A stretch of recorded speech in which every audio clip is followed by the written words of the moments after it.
Welcome to The Current Potential, the podcast where healing, aligned living, and intention meet the deeper current of who we are. I'm your host, Melissa Curtin. Here we explore holistic health, mind, body, heart wisdom, empowering stories, and what's current in natural healing, all to help you reconnect with your own inner current and potential. Joining me today is Anya Weil, a heart-centered practitioner and radiant being who is multi-talented. Anya is a dear friend and one of the presenters for the Healing Arts networking events that I facilitated many years ago, which was partly the inspiration for this podcast. Anya, it is an honor to have you on the podcast. Thank you, Melissa. I'm so happy to be here. I'm so happy to see this project, this dream of yours is being created and started, and I'm so honored to be a guest. Thank you so much. One of the traits I love about you is how well you hold sacred space in one's healing path and how encouraging you are and your approach to healing.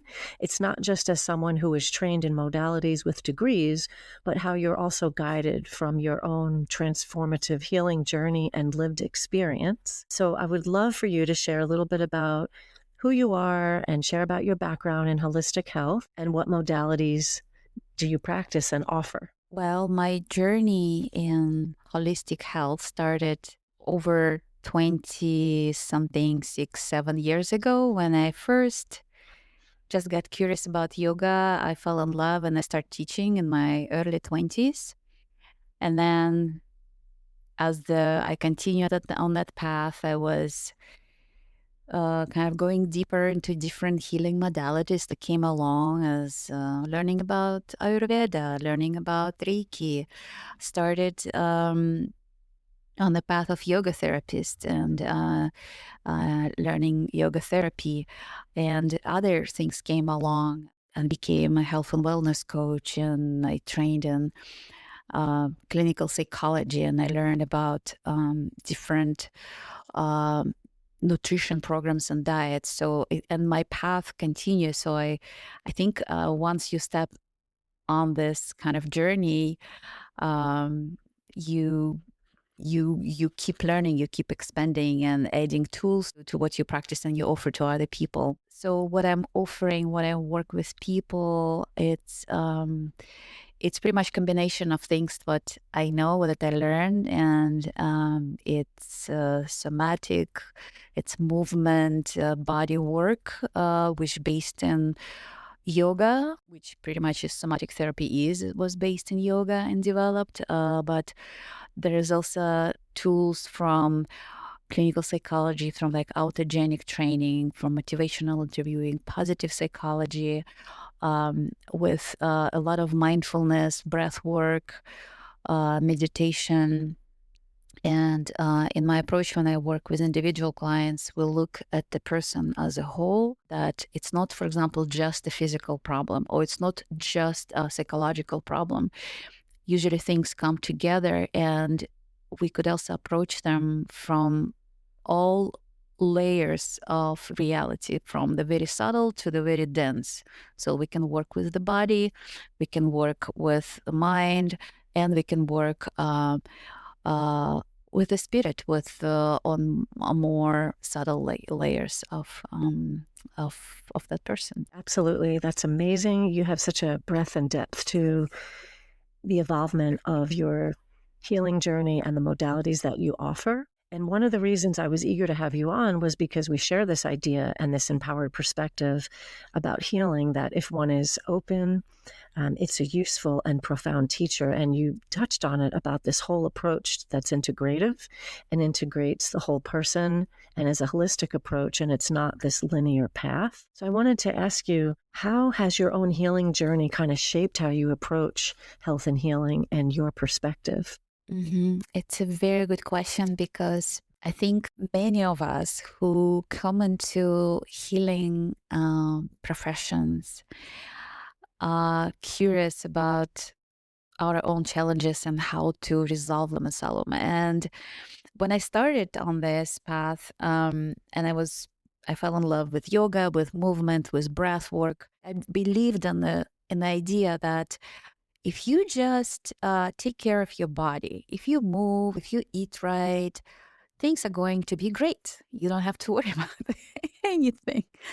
And and then as the time passed, and like some diagnosis was kind of surfacing, and I'm learning about my health wasn't being that perfect as I thought it was, and not everything can be immediately and quickly resolved through just do the right thing, just move and just breathe and just eat right, and so all this question, so how even to move right and how to eat right, there is so many things and so many options and which one to choose. And then eventually I remember when I was going through my yoga therapy training, and we were going through like solving, because so what's the difference from yoga and yoga therapy is like yoga is when you teach, right, you pretty much working with plus minus healthy people, like the people who come, I mean, they might have some minor, but they are going to do yoga. They are not going to actually to the class to solve some kind of health problem, which is very acute. But in yoga therapy, you work with people who already have diagnosis, and that's why they're there, because they want to resolve specific thing. And in that training, we were working in groups, and I remember this aha moment when we were. I don't remember which module was of that of that program, but it came to realization that every single problem that we were testing, like, oh, this kind of issue, that kind of issue, every single thing would come to some form of belief, some kind of a thought or belief internal that is pretty much like not like causing it, but having playing a huge role in that, or sometimes maybe in cause, it depends how you look at that. And then when was the moment when just like, how is it possible? You can't just outrun this. You can't just do a better asana, or or better diet or something. And it's like, oh no, you still have to face something on more subtle level, more in your thoughts, in your picture of the world, how you see things, and change that. And so that kind of put me on the pathway to exploring more of integrating um, work in the field of psychology and our belief system and structures. And yeah, so that's kind of brought those things together. Well, that's beautiful. And it's kind of a metaphor within a metaphor. It sounds like that, the integrative approach to health and holistic healing is integrated into the approach of health and holistic healing. Yes. In terms of your path and how it has evolved and integrated over the years. From what I've witnessed across, those on a healing journey, and this includes yourself and myself, is that one of the most important aspects of this healing and health path that we find ourselves on is mindset.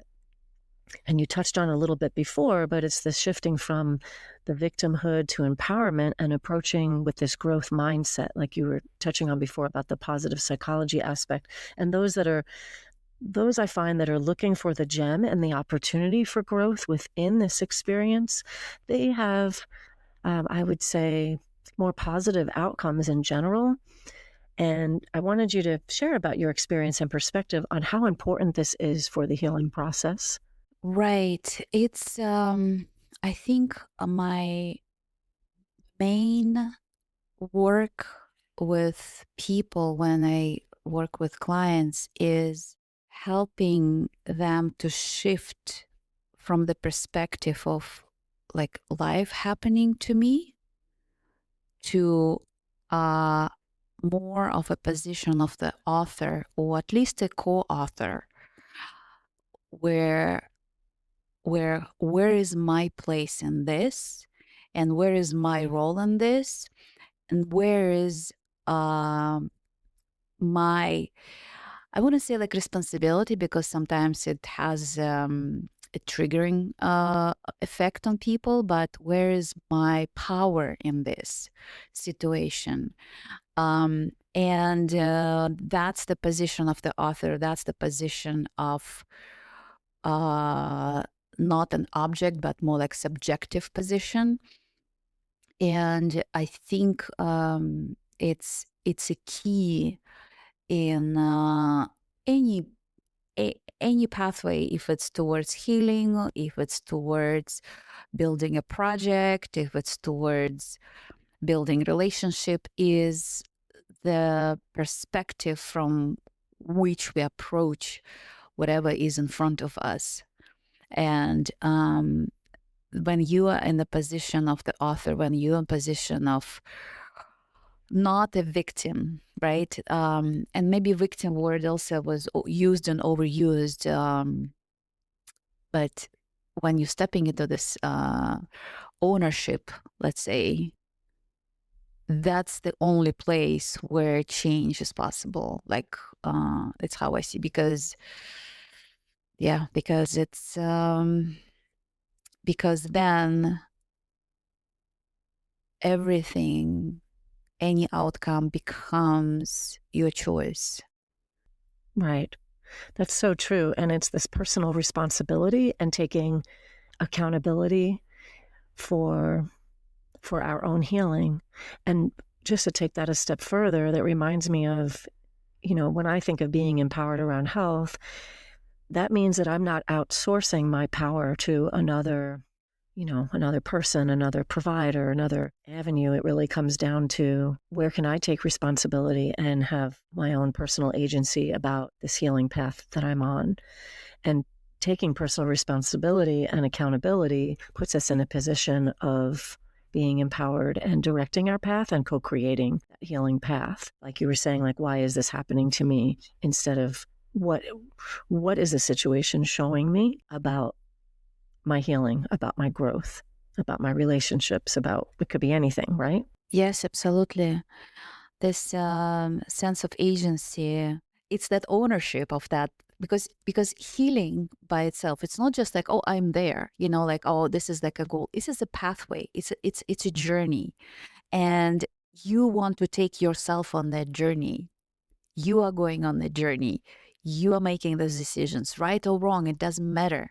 There is no, I don't even believe in right or wrong, because everything is leading you towards growth and expansion, even if it's in some way of like pausing, or maybe trying to go easy way, uh, or like maybe it takes you on some kind of detour. As soon as you're making those decisions and you honest with yourself, it's a good thing. It's the direction that you're choosing, and sometimes it can be really scary. I also feel it's the only way. Can you speak about your experience with Hashimoto's and the other aspects of autoimmunity during your healing process and journey? Yes, absolutely. It's been a journey and I'm still on it. I was diagnosed with Hashimoto's in 2011, I think. So it's been a long path, and as I said, I'm still on it. I learned a lot about myself through this journey towards healing. I worked on so many areas of my physical reality, like food and environment, and just schedule, or not to overschedule, but also I worked a lot in the realm of how I operate in terms of self-talk, conversation with myself, relation with myself, with the world, and my belief structures. It's such a deep and long journey that I don't think I can describe every single phase of that.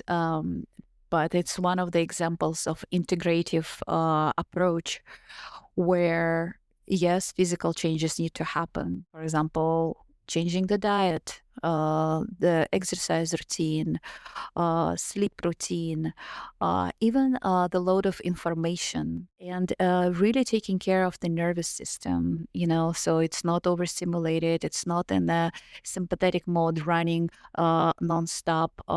Even though, like, when I was diagnosed, I believed I was a meditator. I knew how to, how to be in parasympathetic mode, but I guess not enough what my specific needs were of my body. It taught me discipline, but not in a rigid form, but in the form of really listening to myself, really listening to my body. Symptoms are just the way how body speaks and try to communicate if we are doing something right or if we are off the path of the our path that we're supposed to be on. And so and this path continues. So I'm like, as I'm going now through menopause, I'm uh again I thought like, oh, I kind of stabilized and things are going well for me, and now I need to again to reevaluate and change and be flexible and really attuned to myself and to make sure that my nervous system, my digestion, and like all pretty much all body systems are in line with will continue on this path for healing. Yes, it's an ongoing process, and it sounds like in your healing journey and certainly in mine, we just continue to deepen the relationship to self, and that shifts as we change, as our awareness grows, as our consciousness expands, and all of those together just really help deepen that relationship to self. Yes, absolutely. I absolutely agree with you. We continue to learn and grow. And we can call, let's say, illness a problem. We can call it, misfortune, or we can see it as an opportunity to get to know ourselves better, to grow, expand, and so I like the approach better to see it as a challenge rather than a problem. And yeah, so I think that perspective is also kind of a shift in the mindset. How you relate to that is also a big part of on the healing journey, to stepping out of a position of when life happens to you to a position of being an author, or at least a co-author. Absolutely. That's the way that I've approached my emergency situation, and I felt like it made it easier to navigate. I mean, don't get me wrong, I certainly had days where, I was like, okay, why is this happening?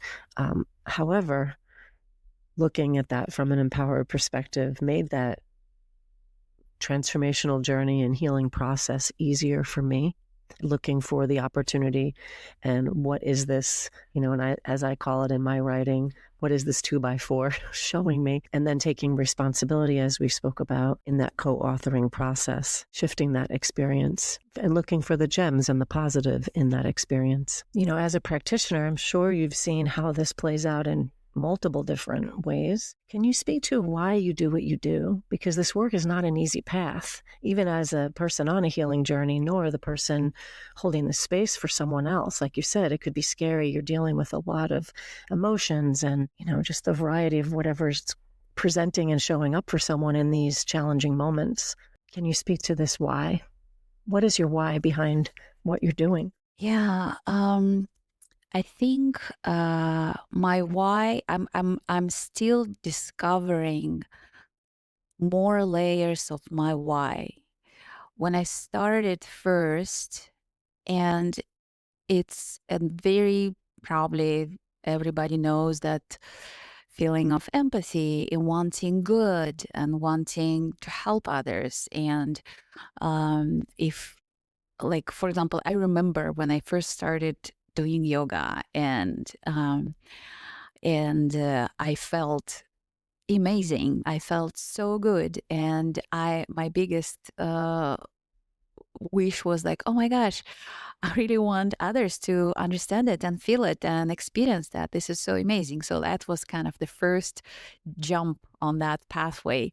And then it was going deeper. The more you learn, the more you want to share, you want to kind of give back, because you're receiving all this amazing wisdoms. And it at this stage of this my path on that on this journey, it's I continue discovering my why as layers of that, and I'm finding that I have a lot of curiosity, a lot of admiration for other people's journeys and their stories. And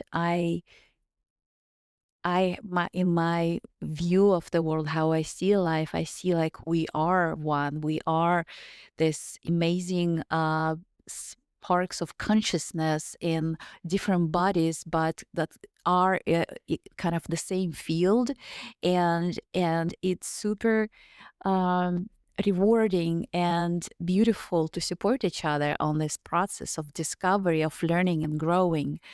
Um, so I am I I feel very honored to be able uh to not like help, or not just that only, but even witness others and what they do, how they do, and hopefully being helpful and being a good core traveler in this time and space.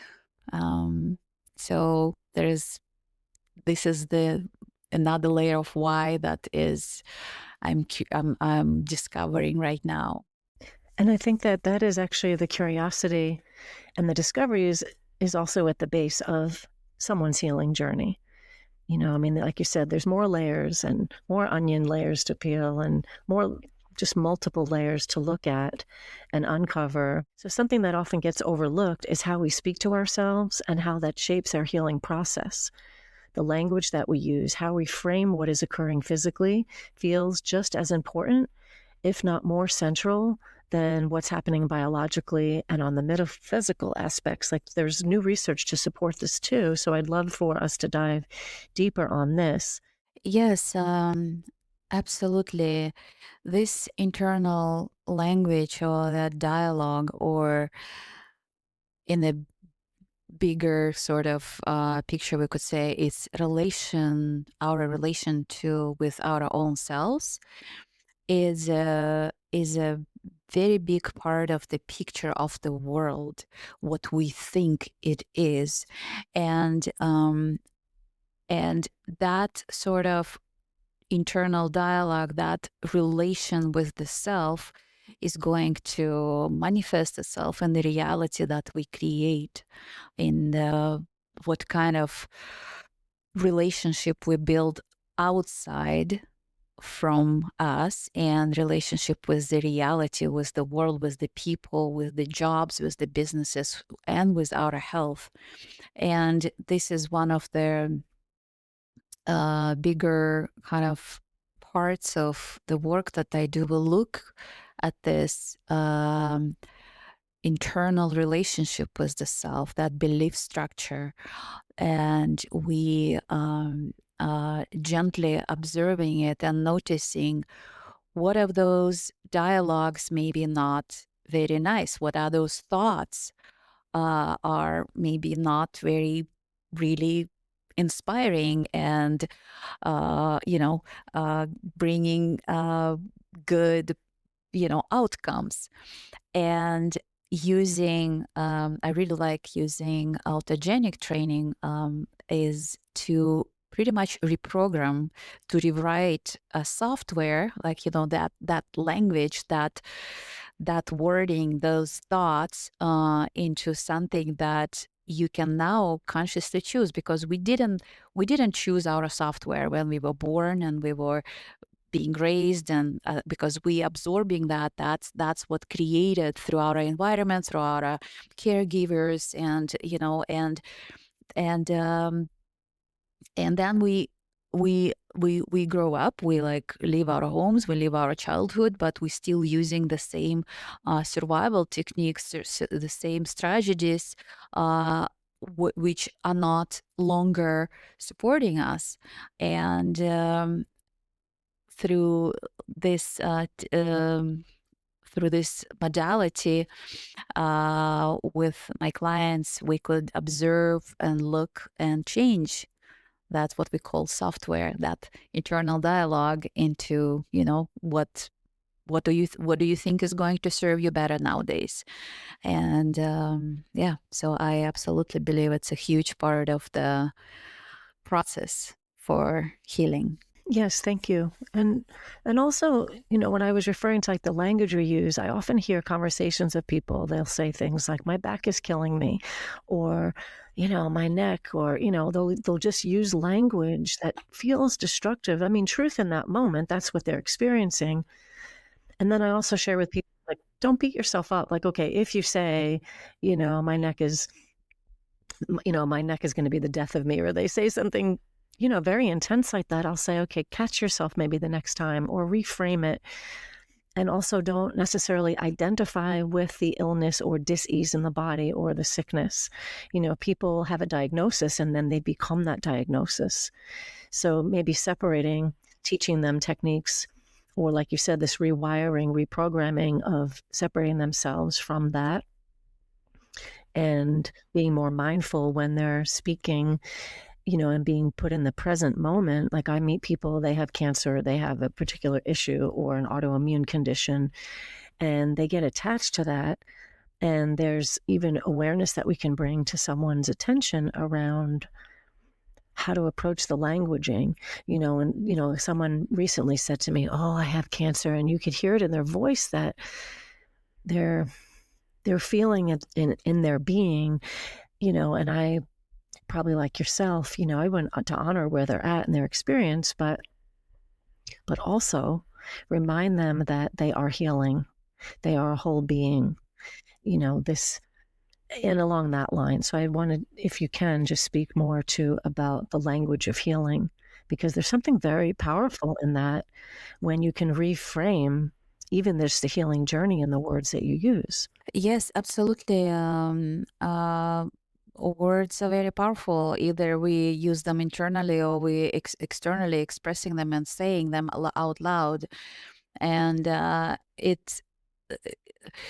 but I also think that just changing the words and catching yourself on like changing the words might be a little bit harder rather than start changing the thought process, right? Like, and understanding how, like, first of all, like, yeah, accepting and understanding that words are powerful, sounds are powerful, right? But thoughts are also powerful. So we want to use the approach of both, like changing an internal dialogue, what we're using, and as a result, it will lead to also a much more softer, gentler language that we express when we speak. Our words, our phrases, they're like programs. They're pretty much like almost like a commands, right? Because when we say something, when we think something, our internal processes in the body also being affected. Like certain thoughts will start changing how we feel, right? The feelings, the thoughts changing pretty much the chemistry of our bodies, and our bodies, of course, receiving a different chemical cocktail of different hormones is going to react differently. If it will be like we're shooting cortisol or we're shooting, I don't know, oxytocin, right? Like, of course, we will have a very different result.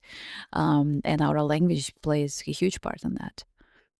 Absolutely. Yes, definitely. And I liked how you trace that back to the thought, because yes, thoughts repeated over and over become belief systems, right? And then if we continue to speak them, we are then we're speaking them to ourselves, like you said, our internal dialogue, and then also with others out in the world, and that all reverberates out. That also is co-creating that experience there on an energetic level. So I think that's really important. Thank you for bringing that up. And I wanted to explore how addressing the multi-layers of healing, the nervous system, the body, and the psyche soul, and how that's all at the root and essential. This is an essential key for holistic healing. Yeah. So when, for example, if our nervous system, right, experiencing some kind of stress, like fight, flight, or freeze, and uh, and it it it affects our body, right? And if, for example, that state is held for a long time, it's like a chronical state, then it start affecting body, not just, oh, we feel a little bit of tension in the chest or in the stomach or in the shoulders. It start affecting, let's say, organs around there, like maybe digestion, maybe reproductive organs, depending on where we're holding that tension. And and so, like, it kind of affects us on all levels, on the physical and spiritual and emotional and mental. And the unlocking that, I believe, I mean, it's good if, for example, we do something like, oh, maybe we just do somatic therapy just to move the body and break this shell, right? Or if you just do talk therapy or we just do a diet. But I believe it's important to go and work and pretty much start on all levels, start supporting the body, start supporting the nervous system, start changing the way we think and we see the problem, and working in some form of talk therapy. And perhaps if the person is open, we could also open up and go a little bit higher. We can talk about more like existential questions, and I find that approaches to be most effective. There's such an opportunity for healing from viewing this all and approaching when we factor in that mind, body, spirit connection and the whole person. What would you say is at the core of how the body and the psyche communicate through symptoms, and why is this important and relevant to recognize? Well, I feel how I see that a symptom, it's usually a signal. It's a signal of that something is not right, not just in the body, but perhaps with your boundary or with the way you relate to yourself.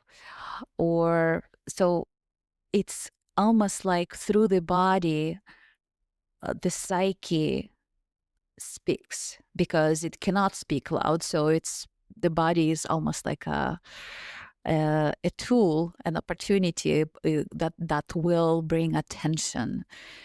And so I think it's very hard to say like, oh, is it medical, physical, or emotional, right? Or what layers are involved? I believe it's pretty much always all layers are involved, and let's just look at all of them.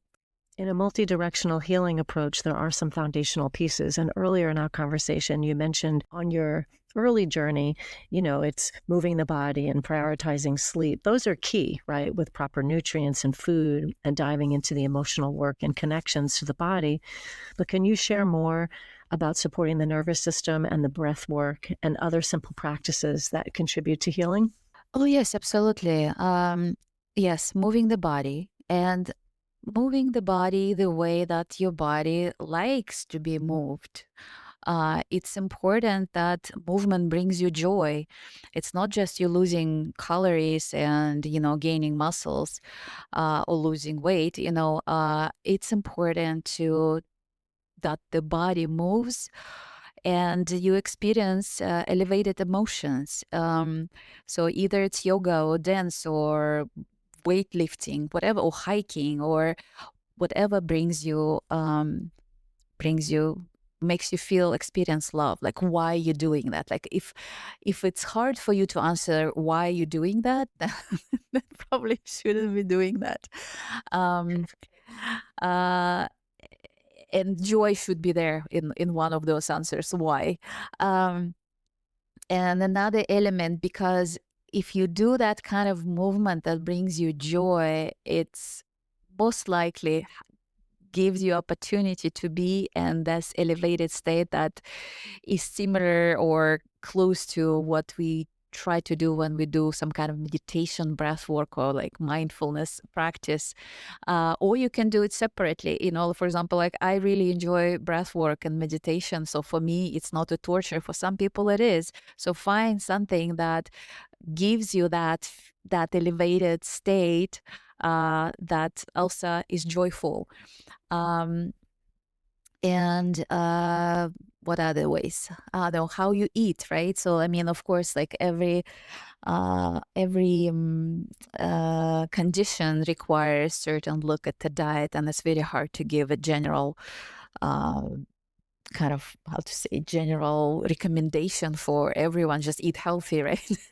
Yeah. So, for example, about the diet, I used to be very just plant-based mostly, and but I'm learning more and appreciating more different kinds of diets. And I think this is also needs to be a very personal choice, and finding there is so much out there for what kind of nutrition will work best for you, for where you at in life, your different stages in life, different circumstances.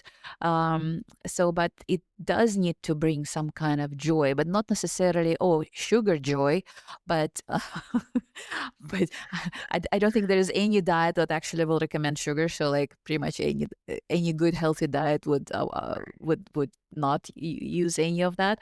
But yeah, look, be conscious about, be mindful about that. There's just even the idea that I don't just eat like a vacuum cleaner anything. No, I'm worthy to actually look at the labels. I'm worthy of like thinking about it, what I'm going to feed myself.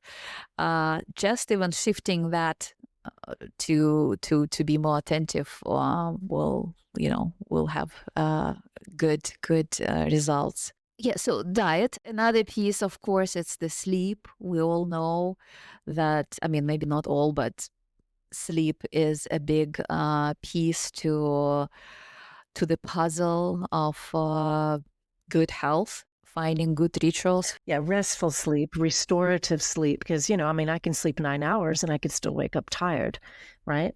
Mm-hmm. And I wanted to go back to the distinction before when you mentioned being joyful about movement and food. And I feel that's so important because I've seen for myself sometimes, and witnessing in others and just hearing their story, it becomes a drudgery, it becomes a task, right? I have to work out instead of I get to work out, I choose to work out, or working out is fun, it's joyful. Like I love to walk. Since my near catastrophic situation, I'm not allowed to run for me, and I'm not allowed to lift heavy, but I still find other ways that I can move my body that are healthy for me and make me feel good. They might not be exciting to someone else, but I do love walking in nature and briskly walking or slowly walking, whatever my body needs in that moment. And the same thing for food. Diets do shift. I mean, different lifestyles and dietary choices that I've made over the years have shifted due to my own needs. And I think people being flexible about what your body needs during a certain time period, especially during healing, because that could be different, for everyone. Absolutely. How does this all fit into the principle as above, so below, and the spiritual or existential connection to healing? I love this question. It's a it brings me to this space where I really like kind of thinking and exploring. And I really like to go like my approach is quite spiritual in a way, not religious, but I like to think about the beginning of times when there was eternity and infinity of nothingness and vacuum. And when the first spark of consciousness started growing, that appeared out of nothing. And here is the biggest lesson of not being a victim of circumstances, because there was no one to cheer and to say, oh, thank you, you came, we were so grateful, and we were all waiting for you, and please, just here's wonderful and convenient life for you. No, it had to self-initiate. It had to come out of nothing, and not even knowing, do I belong? Am I supposed to be here? Am I just a mistake? Am I just like, what am I doing? And uh, do I have a right to exist? It had to self-initiate and push itself into out of nothing, and and I think that that initial movement, that move, that push to become, to appear, to exist, was something on the verge. Like, how if I try to kind of go and try experience that feeling, it's something at between very, very scary, very, very anxious, and very, very exciting. And it's the choice that we make all the time. Are we excited or are we scared, right? And um and a lot of this how to say, a lot of this parts of this journey of becoming from what we say above, or like initial spark of consciousness, or as you call of, maybe you call it God, your universe, however it is very similar to a birth of every human, and us going through different stages in life and answering the same questions. Am I allowed? Am I welcomed? Do I have a right to exist? Am I worthy? Uh, uh, just just we kind of going through the same questions. Every every, every fractal, if you believe that the universe is fractal, everything is fractal, right? It's just that consciousness that bursts itself into billion pieces, and now every particle, it's us, each of us, and we have to answer all of those existential questions in our life as we keep going through through our life, through all different circumstances, and we will be facing them. Yes. And I think in an earlier conversation you and I had before we sat down for this interview, you were saying that, the particle is the reflection of the whole. Yes, absolutely. And connection is huge part of it. It's not just you going through this journey alone. No, we are going together through this journey, and we're witnessing each other's journey. And it's not just only learning, like, oh, let me learn from. No, like, let me just witness and see it, and that that you are being seen, and you are not alone. Yes, that's beautiful. Thank you. So, of your current offerings, I realize that you tailor your gifts to each person and your offerings and the modalities to each individual that you work with. But is there a combination of what you offer that you feel is most needed and most effective to bridging the healing gap for someone? Well, I do have a group class, which is combination of a yoga, somatic awareness approach, breath work. We work with intention. So I really enjoy that. So like when group comes together and we able to practice together, and yeah, and that's individual, and somebody wants more attention, more like in detail to go and work on something, then yeah, that's what my offerings are. But mainly it's an integrative approach. So you're assessing what someone needs and then bringing in, and then if they're open, there's other layers. There's many layers, many ways to do it, and it's very unique to every person. Yes, absolutely. So, Anya, in my healing journey, the heart has also served as an incredibly profound teacher. And it's a gateway to healing, in my opinion, and a discovery launching point. Can you share about your heart opening experience? Yes, absolutely. I love going back to that experience that uh, also helped and shaped and continue shaping as a kind of, even every time I go back to that experience, it's still kind of giving me more information, more understanding of what actually happened. So it was back in maybe 2018, 19, like a few years back, and I was traveling by myself, and I was on the plane to one city, to then take another plane, and just a long few legs travel. We landed, and probably few people familiar, like when plane land, people start getting off their seats, taking their bags. So I was sitting, because I was sitting next to the window, so I couldn't get into the aisle, and I was waiting to get off that plane, and just watching everybody standing, reaching for bags, people like this kind of mentally rushing to get to the next destination or next gate. And I just happened to look through the window, seeing how the bags were being unloaded from the plane, the luggage, and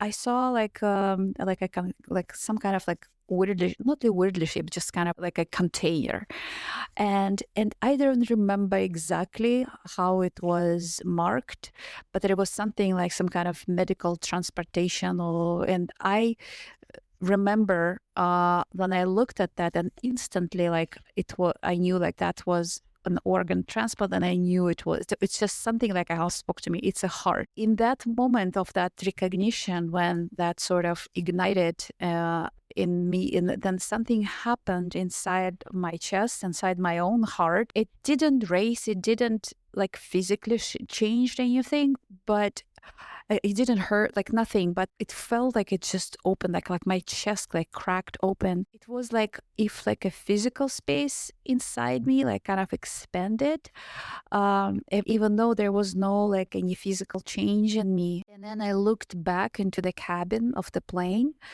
and all these people, they just keep doing their thing, like getting ready, checking phones, like grabbing coats, like there was like this usual energy, like what you normally see. But my feeling and my perspective of seeing that was completely different. I suddenly felt like an overwhelming sense of love. I looked at people's faces. It wasn't like sentimental love. Oh, you're beautiful, or oh, it wasn't like personal, like, oh, I like you, or it was just love. And for every face, everybody, every human in that space, I just was full of that very intense and overwhelming sense of love.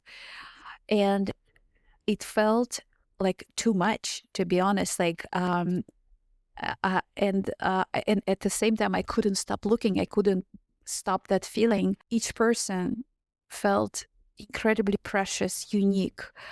I saw them as whole, like entire person, and uh, it was like all the like usual filters kind of dropped away. My own thoughts of just separation or judgment or uh, anonymity or whatever it was, all of that was left. Finally, I got off the plane. It wasn't easy because it's not like it slowed me down, but it was very hard to maintain being in that physical space, like taking my bags and making my way through, and at the same time being overwhelmed by that feeling of this overwhelming love. And that experience, that didn't stop. It just kept kind of going, and in fact it was kind of intensifying as I walked out of the plane into the airport, and there is more people. And it was like almost like when I saw faces, when I saw people, more love was like exploding inside of me. It was really crazy. So like this crowded place, and it was like incredibly overwhelming. It wasn't just the noises and the crowds and the stress moment. It was that feeling that, but my heart was completely open, and there's hundreds of strangers, and I was walking through, and like tears were like running down my face. not because I was sad or, but just because I couldn't, it was that strong feeling. I was so full of that almost impossible amount of love that it felt like it's impossible to carry in my own body. It was very, very hard to function. So walking was hard. I felt very raw. I didn't even care that I was exposed and I was seeing this kind of with this weird raw emotions like so much. Um, and so I walked through the airport. I made to my plane. So my trip was fine. But later when I was reflecting on it, what just happened? Like, and I was trying to analyze it from, just human perspective, like I'm just me, and then from my yogic background, from my psychological background, and it came kind of clear to me that something very specific happened in that moment. And I don't think it was something mystical in some dramatic way. I think it was both like biological and emotional and relational. I feel like I perhaps attuned to the essence of the heart itself, right? Not even in my personal story, not in my personal history, but the heart, the energy of that heart, of that perhaps that even organ, of that center of connection, that heart that's being transported, whatever life is it had lived before, and its final kind of act of service, of connection and continuation. And I felt that there was the message almost from that the heart wants to love, even when you don't know what's going to happen next. I mean, you don't know who is in front of you. Just that pure energy of the heart is about love, is about connection. That moment just taught me something I carry into my work and my life, is that loving connection is, we are wired with it on all levels, on our physical, emotional, mental. Love is the most powerful and beautiful force in the universe we know. So that's my story of the heart opening. What a beautiful, incredibly profound story. So thank you so much for sharing that. I'm curious, was that a novel experience for you, or have you experienced anything like that before? Because it sounds super intense. I mean, but loving and blissful and tapping into the essence of, like you said, the heart and all that is. I'm just wondering if you felt that before. I never had that kind of intense experience before or after so far. I had the experiences of, like when you like loving and like, I was trying, like when I remember ever experienced something similar, perhaps something similar, but not to the level of intensity. It was when I had my daughter born and I heard her first cry when the baby is out of your body and you hear that voice. That was very overwhelming too. And I felt a lot of this love, and again, it's all on all levels, right? It's your physical, like biochemical, emotional, mental. But that experience, you could say it's similar, but intensity and the level is different. So we covered many different topics. I'm wondering if there's any other questions you'd like me to ask you. Is there anything else that you'd like to share? There was a beautiful line, and there was Russian speaking poet, and the line in his song is, when we get to the border, and what he means, the border is the end of life, to that edge, we just want to drink more of that love. And for me, it's like almost like at the drinking more, and not the drinking more of that love, it's almost like that's, we always want more of that, and our hearts, I think, always craving for more of that love. And it's not just taking love, it's more like just experiencing that, feeling that, embodying that.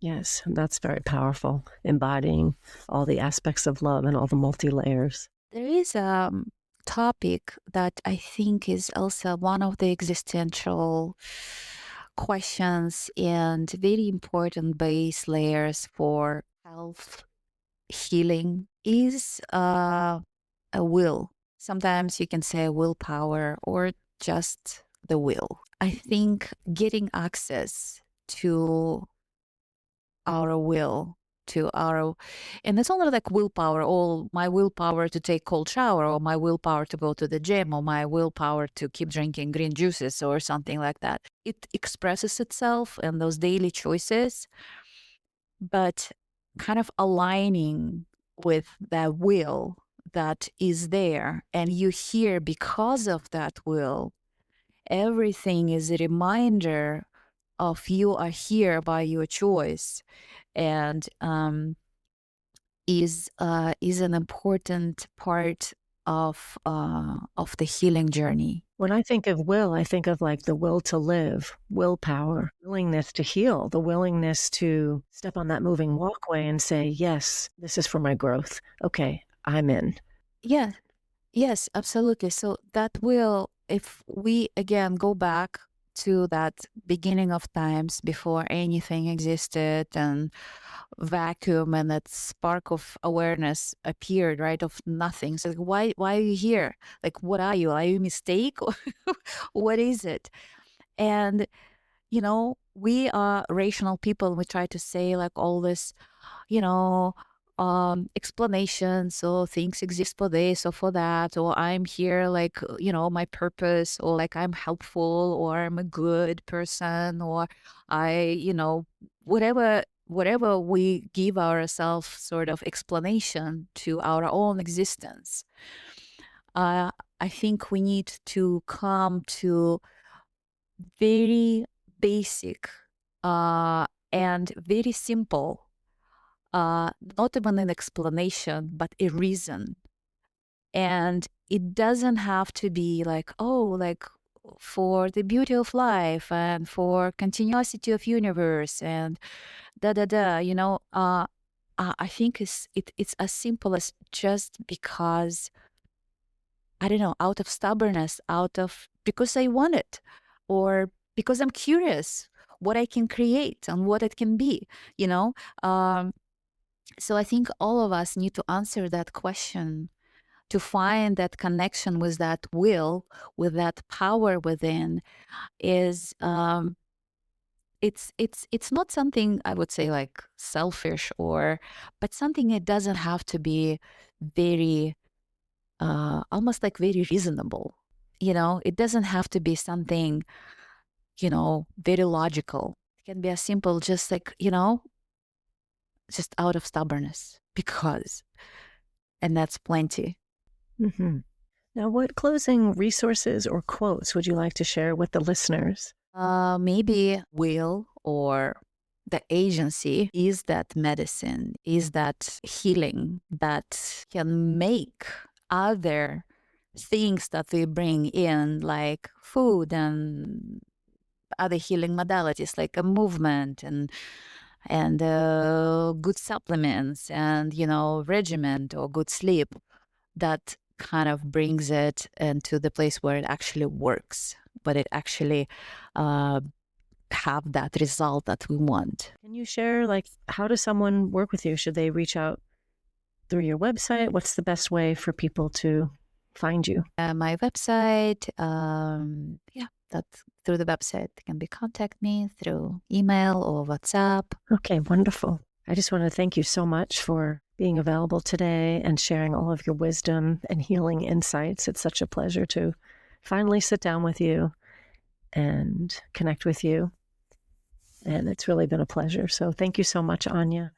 Well, thank you so much, Melissa. I am so grateful to have this conversation with you and be on your podcast. Thank you for inviting me. Thank you so much. And to our listeners, thank you for joining us on this episode with Anya Weil on the Multilayers of Healing.